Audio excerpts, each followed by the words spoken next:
Okay, I will just start, and when other people join, it should be okay. So thanks everyone for joining PayFit's first Payroll Power Hour. This is our very first session we're ever doing, so we're looking forward to it. We are going to take it back to basics for our first session, just to cover all the payroll basics in this session. So we're excited to dive into some great topics today and share our insights with you all. Before we dive in, I just wanted to give a quick introduction to myself. I've been working in payroll for just over 11 years, and I can say I'm one of the people that do enjoy working in payroll. I was one who chose to join payroll. Sometimes people just fall into payroll as a career, but I enjoy doing what I do. I've worked with a whole range of different people over different sectors and learned a lot from those people to get to where I am today. I've been at PayFit for 6 months and I am their implementation manager, so I help onboard all customers onto our cloud-based platform and see their onboarding experience from start to finish as well. I will now pass on to Rebecca, who will do a short introduction before we get started. Thank you, Iain. Hi, everyone. Thank you for joining us this afternoon. I'm Rebecca. I'm a payroll expert at PayFit. I look after compliance and knowledge management. I genuinely fell into payroll. I was working in IT at British Airways and applied for a role at Sage, thinking I would be providing their IT support at Sage. But it wasn't until I got to the interview and they showed me Sage accounts that I realized what I was actually applying for. And back in those days, when you joined as a technical support advisor, you didn't actually know what software you would be looking after. So it wasn't until my first day on the job that I found out I was going to be learning payroll and not accounts. So that's how I fell into payroll. I've had a few different payroll roles over the last 13 years. So I've worked, the last role was payroll bureau manager, but I've also worked in more technical support roles, technical writing, product testing, lots of different types of roles. So I've got quite a broad understanding of payroll and legislation. I always tend to come back to the more technical roles though. What I love about payroll is being able to break down legislation into kind of easy to understand chunks, so everybody can understand, whether it's somebody who's completely uninterested in payroll or somebody who is really interested and really passionate about payroll. It doesn't matter how many questions I get asked from family and friends. I'm always going to be happy to answer those questions, and I hope that I can answer a few questions for you today. Perfect. Thanks very much, Rebecca. So we will now jump on to some of our pre-selected questions, but people are more than welcome to put in any questions they may have into our chat section at the bottom right-hand side of your screen, and we'll try our best to answer these questions. If we do not, we will reach out to you separately with questions, answers to your questions, sorry. Obviously, we have a few people on here that are on PayFit currently, so I would advise if you do have any PayFit specific questions, if you could hold them back and possibly raise a ticket via your platform, and someone will be in contact with you at that point. But if we've got any time from then, near the end, we may answer some of those questions. So I will now pass on to Rebecca, who will look at the first question that we have been asked. I'm just going to switch the slides. Okay. So this first question, I have had a read through it already to check my understanding of it. So my understanding is that you are planning to payroll your private medical insurance from April 2024, but you might have, for example, a new starter in January 2024. He will be using the old process, the P11D process, to report the benefit to HMRC. So the benefit value from January 2024 to March 2024 will be reported on the P11D. Because it's not being payrolled, HMRC will send through a tax code adjustment for the employee. The tax code adjustment is normally not just paying off the tax year that's just ended for a benefit that's just begun, but normally it's an estimate of the benefit value that they would receive in the new tax year as well. So in this case, because you have notified HMRC that you'll be payrolling your private medical insurance from the new tax year, the tax that they'll be repaying back through that tax code adjustment will only relate to the value that was submitted on the P11D. And then they should know that the value that is going through from April 2024 onwards is going to be payrolled, and therefore there is no need for a tax code adjustment for that portion of the private medical insurance. I hope that all made sense, but give us a shout in the chat message if you have any follow-up questions on that. Perfect. Thanks very much, Rebecca.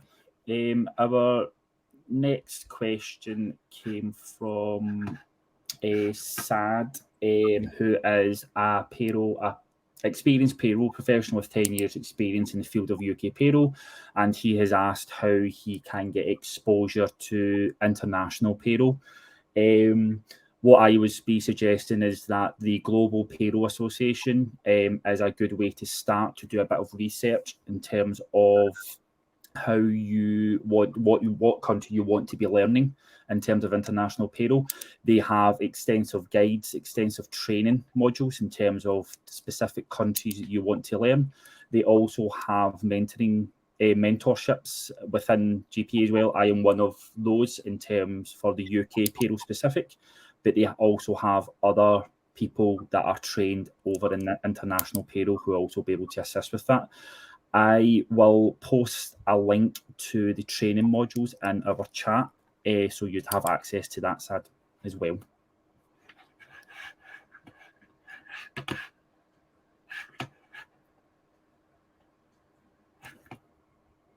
Okay, I'll take this one. How do you manage an employee on maternity leave who's planning to leave the business? So there are two options. One is to process it as a payment after leaving. So what that would look like is you would process the employee as a leaver with their actual leaving date. You would issue their P45 based on their pay up to that final pay period. You would then reactivate them as a payment after leaving to pay the normal monthly SMP, or the normal, if you're using weekly, for example, the normal amount of SMP that would be due for that pay period.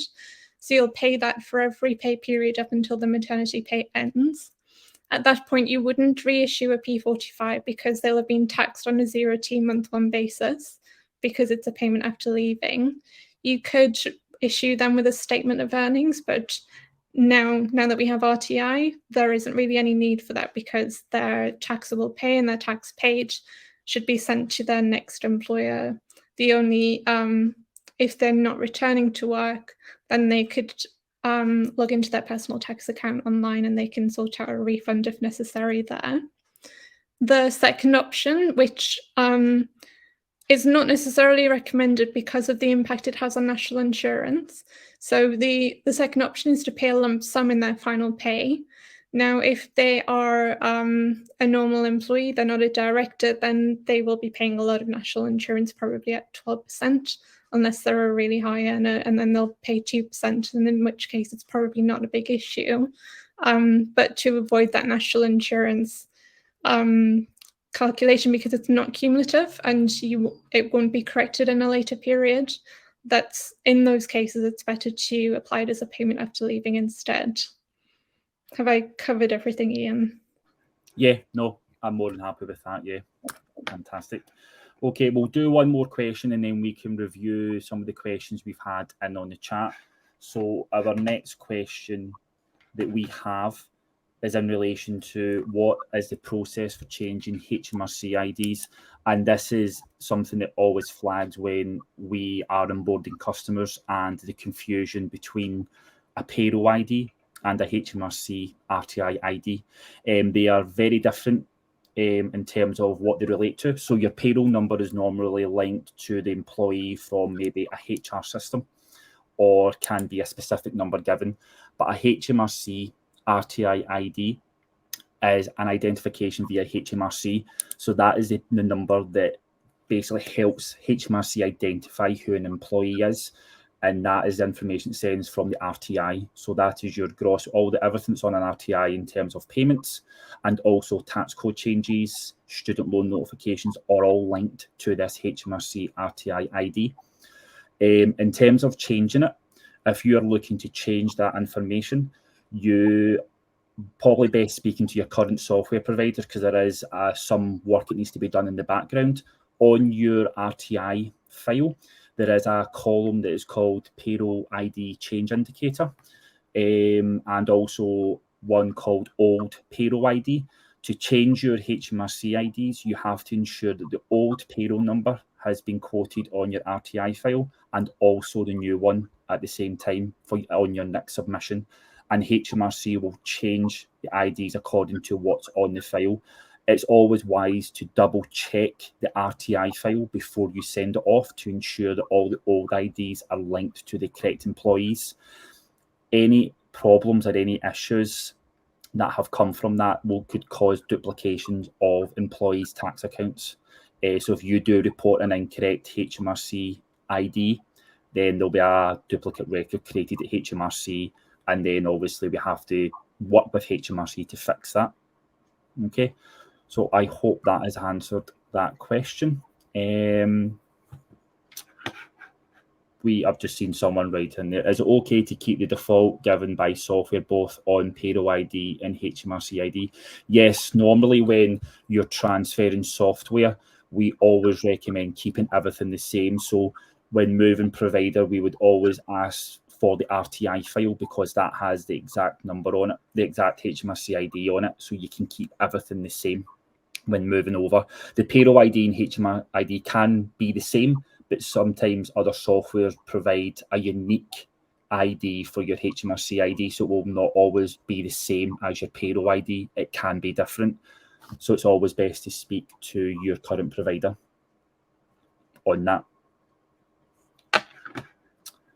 We can go back to the first question we've got. So from Ollie, what is the best way to work out how much to advance someone when I missed a payment last month? Rebecca, do you want to take this one? Yeah, sorry, I'm just trying to find these questions. They never seem to come through to me. Sorry, could you ask that question again, please? Yeah, of course. So Ollie has asked, what is the best way to work out how much to advance someone when they missed a payment last month? Okay, thank you. The first thing we should consider is whether it's within the same tax year or not. If this is an issue that relates to a previous tax year, the best way to correct this is going to be to go back to that tax year and basically reprocess it correctly. This is because you should really be paying the right amount of tax and national insurance based on the tax year that they were paid in. If it relates to, for example, last month, so in most cases, as long as the employee is being paid regularly, so if they're being paid over the primary threshold, which is £1,048 a month, or the tax-free allowance is also £1,048 a month, as long as they're on a standard tax code. In those cases, as long as it's not a huge payment, then you should be able to make the adjustment in the following month without it having a negative impact on the amount of tax and national insurance that the employee would pay. To do that, you would firstly look at their payslip for the current month based on what you expect them to receive. So make sure they've got all of their salary, any overtime, bonuses, commissions, make sure they're all on there correctly without the adjustment. Look at their net pay, then make the gross adjustment. So for example, add on the extra bonus that was missed, or make the sick pay deduction, and then look at their net pay again. And then whatever the difference is how much you can pay in advance to the employee, or how much you need to ask the employee to repay. So that's how I would recommend it. And it is HMRC's guidance that it's better to make the change in the current month rather than to go back and make an adjustment to an earlier month, especially because in our experience, it can cause discrepancies at an HMRC level, which we want to avoid at all costs. Yeah, no, I would agree that always adjust in the next month. We all know that HMRC can be difficult at times to try and get a hold of when there is an issue. So I always recommend anything that's in year adjustments, we process in the following month. So next question is from Chris. Unfortunately, we've had a few problems with underpayments in the past. Do you have any advice on avoiding this moving forward? If you are having underpayments on your payroll, I think good practice is to look at your internal processes and seeing what's causing these underpayments, where it's down to miscommunication, it's down to an understanding of how to process something in the system. I think that it's always best to look at your current processes internally to work out how that's happened and then put in processes in place to stop it from happening. Again, don't really know what's obviously causing those underpayments. It's all my advice is to just do an internal review. I always think a double check on any changes personally when doing payroll is always advised as well. But if you've always be honest with your employees as well as good practice. Just explain to them what's happened and what procedures you've put in place to stop it from happening again. We all know when we make mistakes on payroll, employees can lose trust in the payroll department. So it's always wise to be open and honest with your employees, and you should hopefully keep that respect and obviously make sure they can get paid on time, and again using an advance payment to pay them early as a suggestion as well. Rebecca, do you have anything you want to add to that? The only other thing I could suggest is looking at the cutoff. So when working on an internal payroll, we would have a cutoff which was always quite late. We'd kind of pushed it back later to give the teams more time, but actually we found that they would kind of take advantage a little bit because we were internal. I would sit in with the HR department and they would keep asking for things to be added. They didn't take that cutoff very seriously. So if you make that cutoff earlier, then that can make sure that those last minute changes, you kind of have your own cutoff as well. So you have like an internal cutoff for the HR departments and the managers to send through their information, and then your own cutoff, which is a kind of fallback for when those little changes come through at a later date. And something else that we're finding, for example, at PayFit is that if you're using faster payments, or if you're using the in-house the software yourself, you've got more. You can kind of run things right up until the last minute and make those last few changes. And worst comes to the worst, consider when you're actually paying your employees for, look at your pay reference period. So if you're paying the 1st to the end of the month and you pay on the 15th, then you've got 2 weeks of changes that could potentially come in after that date, and maybe consider changing the pay reference period, or I guess even the pay date could be quite a big change. But if it means getting the payroll right every time and your employees have that trust in you, then it could be a good change. Yeah, no, I would agree. I think another one you could maybe look into for a change is integrations between your HR system and your payroll system, depending on obviously the changes that are coming through. Having that integration would smooth the process out in terms of coming from the HR system over to payroll, which would stop any mistakes happening because it's a direct link. So it could be another suggestion for you, Chris. Just scrolling down, I can see Iain has kindly shared some HMRC guidance on payroll ID, so thanks very much, Iain. Laura has asked, what if you only have the base salary, overtime and other payments still pending? So I believe this is relating to the advance, I believe. Okay. So when you say that it's still pending, so I think, sorry, Laura's just typing just now. Okay. I think if it was you didn't know. Okay. Yeah. I guess if you're not sure, so for example, if there might be a bonus coming, but you're not sure how much it is, go with your best estimate. But let me think about how you could do that. The thing is, so depending on the value, you're most likely going to find that whether you look at if you look at their payslip now, for example, where it just has a salary on, no bonus or commission, as long as their pay kind of sits comfortably between the primary thresholds over 1048 a month, under 4189 a month, then the impact won't be significant in looking at what the advance pay would be without those additional payments on there. If their pay is going to increase over that 4189 a month, though, that is where it would make a difference as to how much you would advance them. So then it's probably a little bit more considering which tax bracket they might fall into, with the bonus added, with the commission added, and with that gross adjustment being made, and the same with national insurance as well. So will they fall into the 2% national insurance bracket or not? Yeah. It is a bit more complicated though. Yeah. Sometimes I think when I was doing payroll back in the day, you would normally just take the value, take 20% for tax, 12% for NI, 5% for pension if it was going to be pensionable. So it's another way of maybe trying to do it quickly. So I think that works out to be 68%. That's with pension. With pension, it would be 63%. Yeah, 63%. Yeah, so you could either do the 68% or 63% if you don't have a system that's live. If you make a change, you can see what the net pay would be. If it would take a while to run, you could use that part of it as well to do. Thanks very much, Rebecca. We've got a question from Elise. We have a benefit system, and we give employees virtual cards and are topped up monthly. For example, Good Work Mental Health Week. We also do any benefits such as healthcare insurance through there. Is there a way that we could link this to our current payroll platform such as PayFit? Currently, we download a report from the previous month and make manual adjustments on the current month's payroll and then doing P11Ds. But this is quite a long process. I think, Elise, if you don't mind, whether we could take that question near the end. If not, we can answer that after the session as it's relating to PayFit, if that's okay. And we can come back to that one. Fantastic. Okay, does anyone else have any questions just now before we move on to look at more pre-submitted questions? I don't see anyone typing, so we can just jump on to the next one. And we'll pass on to Rebecca for this one. Okay. How should holiday pay be calculated for employees on variable pay?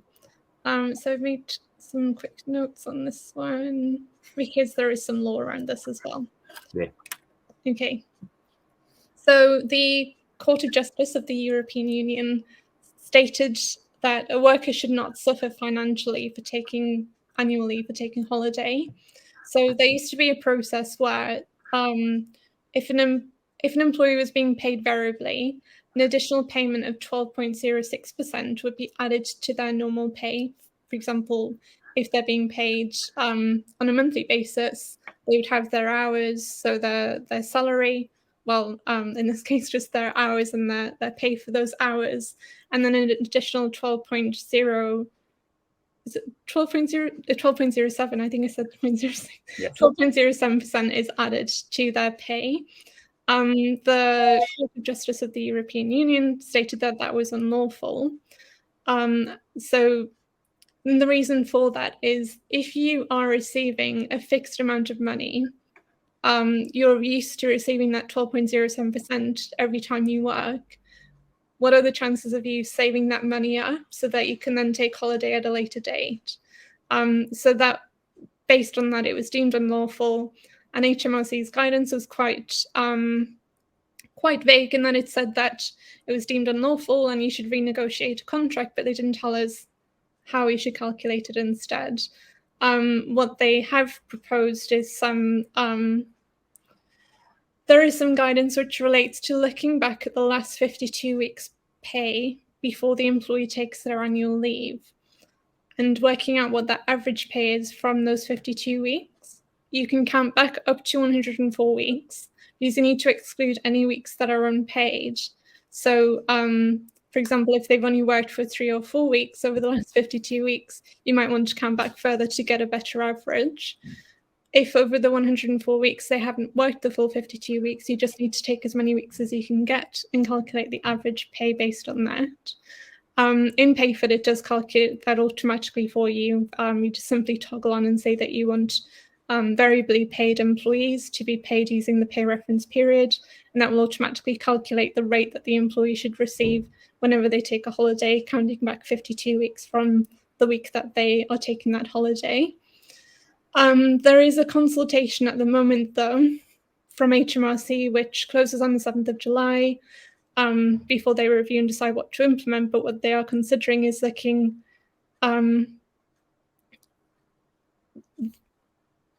they are considering whether to use this 52-week pay reference period or to basically re-implement the rolled up holiday pay.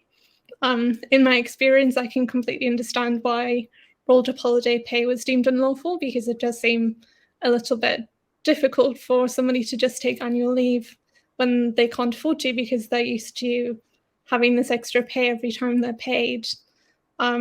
But we'll see what comes of that consultation. It closed on the 7th of July, so we should hear more about that after that date. In addition to that, there was also another consultation around the holiday entitlement, which would either be looking back at the 52 weeks prior or looking at 12.07% of the hours worked. So a similar calculation. In my opinion, I think it should be looking at the 52 weeks, because I think that just works out better as an average, but I think everybody has a different opinion. Yeah, it's very complex area at the moment. Quite a place for discussion at the moment. Again, Iain has kindly shared some guidance on holiday, and Laura would like to discuss this further outside the webinar as well, Laura. So we'll contact you separately on that, Laura, for that. Okay, perfect. Okay, on to our next question. Apologies if this is an obvious one, but can you reissue a P60? The simple answer is yes, you can, and also a P11D as well. Back in the day, you used to have to write duplicate on top of P60s and P11Ds, but you don't obviously have to do that anymore. Another thing some companies used to issue, as Rebecca referred to previously, is a statement of earnings. But with RTI, we don't necessarily need that anymore. And now with employees can now sign up to their own personal tax account. So on a month-by-month basis, employees can go in, view what pay information their company has submitted for them on a month-to-month basis. Again, it's a good way for employees to check this against their payslip to make sure what's been reported is correct. It also allows employees to obviously update tax codes and things, but from a P60 perspective, all the information can be found on the personal tax account, but you can also request one from your current provider as well, but also previous providers as well. If you have changed job, you can also go back and request that information as well.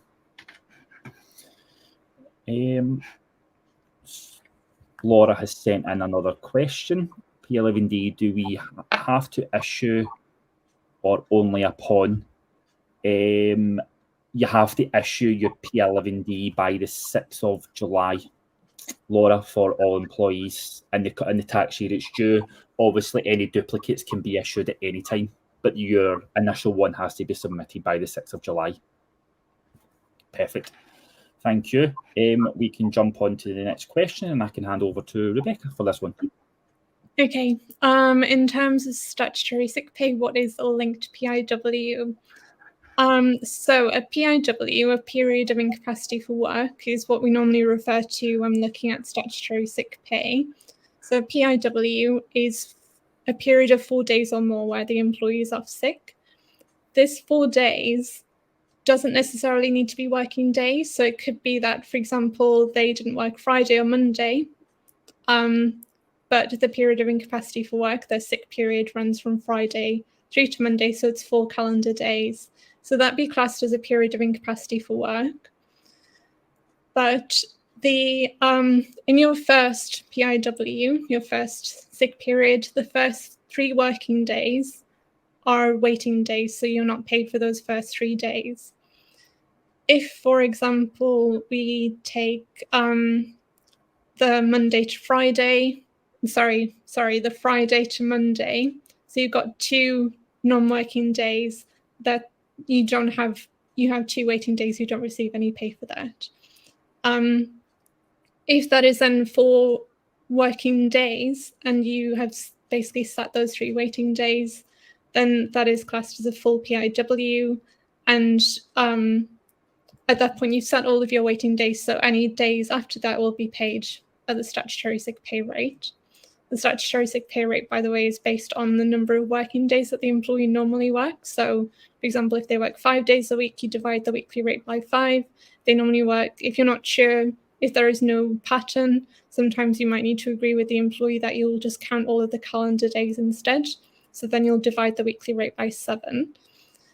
For it to be a linked PIW, you need to have that the 3 waiting days to have been served or set. And then within 56 days of that period of sickness ending, so that's 8 weeks, if the employee goes off sick again, then they don't need to sit those 3 waiting days again. So they'll receive SSP from day 1.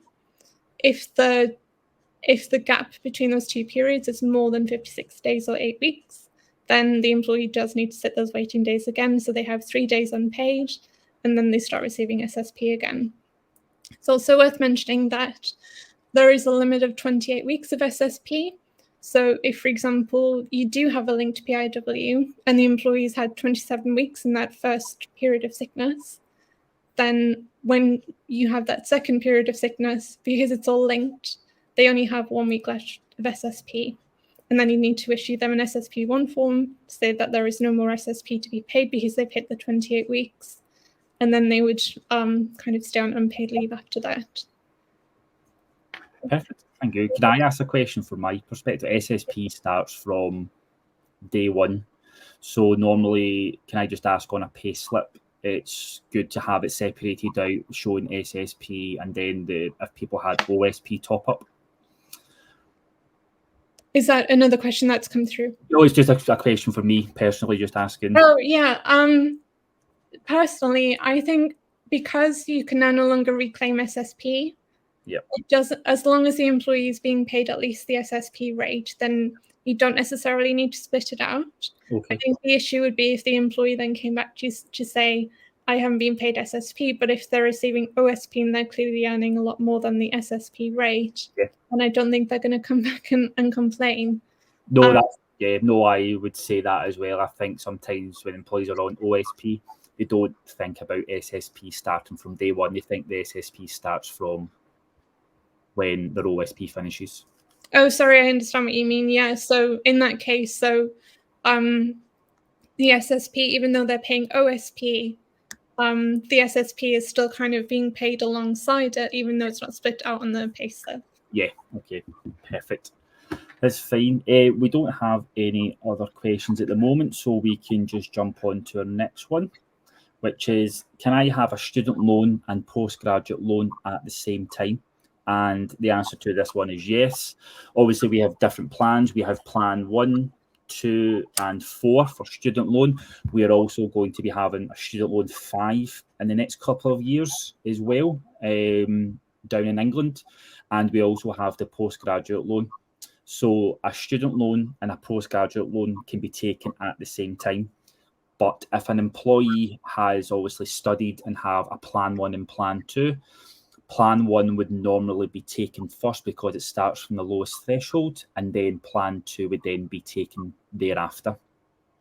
Pretty simple terms. Rebecca, is there anything else you think you could add to that? No, I think that's it. So you basically, if you have 1, 2, and 4, you would always go with plan 1 because that has the lowest threshold. You can have plan 1 or 2 or 4 along with the postgraduate loan. Yes, exactly. No, that's fine. And Ian has just added in, and postgraduate loan we name plan 3 from April 2022. HMRC will get around to changing the starter checklist and guidance. Thanks very much, Ian, for that update. It's very interesting. Yes, very interesting. I think HMRC always take their time with these kind of things as well when trying to update things. Okay, let me just... So we have got one more question that's been pre-submitted. And Rebecca, do you want to take this one? Yes. Okay. What are the benefits of payrolling benefits versus P11D? So P11D for me is, I know HMRC are now referring to it as legacy forms. I've been working with P11Ds now for about 13 years, and I still prefer the old forms. I think even though, for example, the P11DB form has been updated to look a little bit more modern, I still prefer to work for the older version because it's just a lot simpler. I don't know if maybe that's because I'm more used to that one. So P11D is, the legacy version of benefits, and we're starting to understand why. Because if you, for example, start a new job in April, and then you leave in May, and then the following July, so more than 12 months after you've left the job, you get a P11D through, and you're thinking, I never use that private medical insurance. Why do I need to pay the tax on it? You're not aware of the benefits that you have. You're also paying tax in arrears once you get that first P11D through. So you're kind of, like I say, you've got more than 12 months before you find out you actually owe some tax. So it's a little bit frustrating. But in terms of payrolling, I think it's just really clear to the employee on their payslip that they are paying tax on this benefit. It's a reminder every time they're paid that they are paying for this benefit, they're paying the tax on this benefit. It's going to make it a lot easier to kind of, I think it comes into retaining employees as well, to say, look at all of these benefits that we're giving you. And it's kind of in their face and they don't forget about it. They don't wait until 12 months later to find out, oh, I paid for private medical insurance, but I didn't even know that I had it. I completely forgot. So there's that benefit. In terms of administration, it's a lot easier to kind of review the benefit values on a weekly or a monthly basis. You can take account for employees who've left, new employees who are starting. You can make sure all of their values are correct throughout the year. And then when you get towards the end of the year, you can do a quick reconciliation. And as long as you're happy, you can get those values submitted over to HMRC. From an administration point of view as well, for example, in PayFit, when you're entering those values, you get you can see the Class 1A national insurance accumulating every month, so it makes it better for budgeting as well. Let me think, what are the other benefits? From an employee perspective, I think it's just easier in terms of not having to make adjustments at the end of the tax year. I can kind of see the benefits in P11D sometimes, but in most cases, because you're looking at it every month, you're not going to miss those values. And additionally, if you have employees who are making contributions towards their benefits, then you're going to be entering those values in on a monthly or a weekly basis anyway. So why not ensure the actual employer cost as well and make sure that that tax is being calculated in real time as well? Perfect. I was just going to say as well, maybe a wee thing around payroll and benefits, as if it's something you may review, that you can only apply once a year, and it has to happen for the next tax year. So if you wanted to payroll your benefits, you would have to do it from next tax year. I think HMRC made a rule change where people who wanted to do it, they just can't do it now. They have to apply. Iain has added in a comment to say, I would say that payrolling is a massive process change for employers. And to do your research, it's not as simple as HMRC makes out. And I would agree as well. And I think employees are you just think about the benefits and what they get. And I think what I tend to find is that companies that are enrolling benefits actually don't know what impact they have when it comes to payroll and P11Ds, and the reliance is obviously on their payroll provider and with HMRC as well to try and understand how benefits work.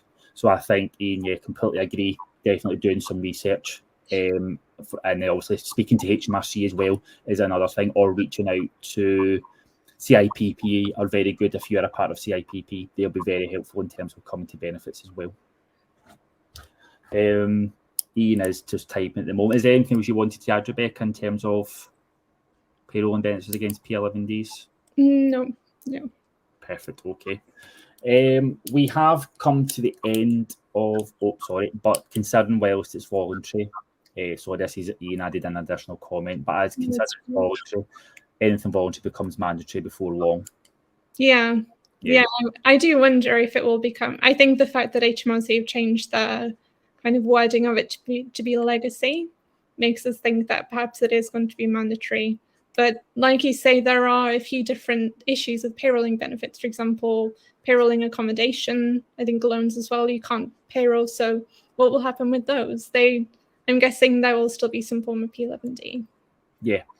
As much as obviously it's easy enough to move to payroll benefits and not have the P11Ds, I think it's, if customers are looking to implement benefits into their employees, that you work on the understanding of how benefits work when it comes to payroll. Because again, Rebecca, you said something good. You don't get nothing for free.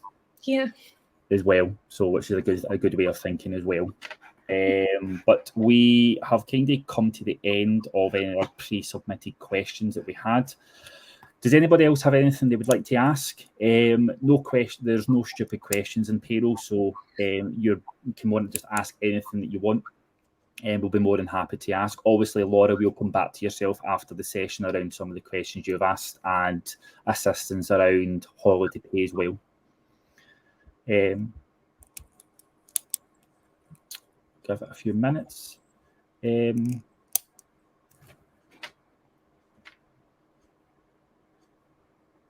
Also, we could go back to Elise's question. So I'll just read this one out again. We have a benefits system and we give employees virtual cards and are topped up monthly. For example, Good Work and Mental Health Week. We also do benefits such as health insurance through there. Is there a way we could link this to our payroll platform such as PayFit? Currently, we download a report from the previous month and make manual adjustments on the current month's payroll, then doing P11Ds, but it's quite a long process. I think from my perspective, from a PayFit, we personally don't link to any benefit programs at the moment. It's also something we can take back and look into. But there is some platforms out there who can link to some of the benefit platforms to make processing easier. But from my perspective, it is a bit of a manual role for everyone at the moment. I don't know about you, Rebecca, but I don't know of many platforms that do link with payroll systems from benefits point of view.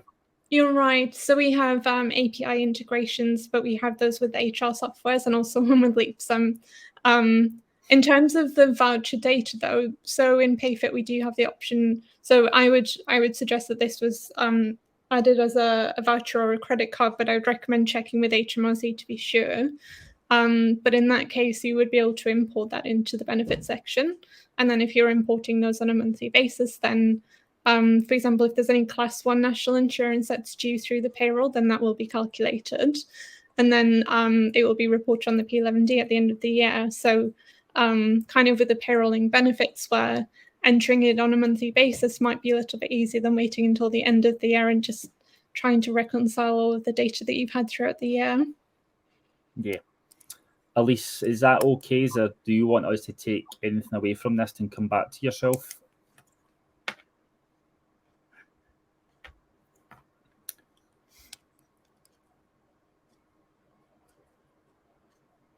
No, that's fine. Right, thank you very much, Elise. Okay, if no one else has got any more questions, I think we can finish off here. I would like to thank everyone for coming to our very first Payroll Power Hour. I think the first one we kind of wanted to get back to basics. I kind of refreshes our minds as payrollers. And kind of the roles that we do now, we don't actually process much payroll as we used to, Rebecca. So I think it's been good for us to go back and review all the payroll processings from basics. And obviously we will continue to have more sessions on different topics going forward as well. I do believe we will have one in July. So look out for that one coming through in the next couple of weeks as well. Rebecca, do you want to add anything? No, just thank you very much for attending. And yeah, I hope to see you on the next one as well. Perfect. Okay. Thanks very much, guys, for attending. We hope you have a good rest of your day. And we hopefully will see you on the next one. Thank you. Perfect. Thanks, guys.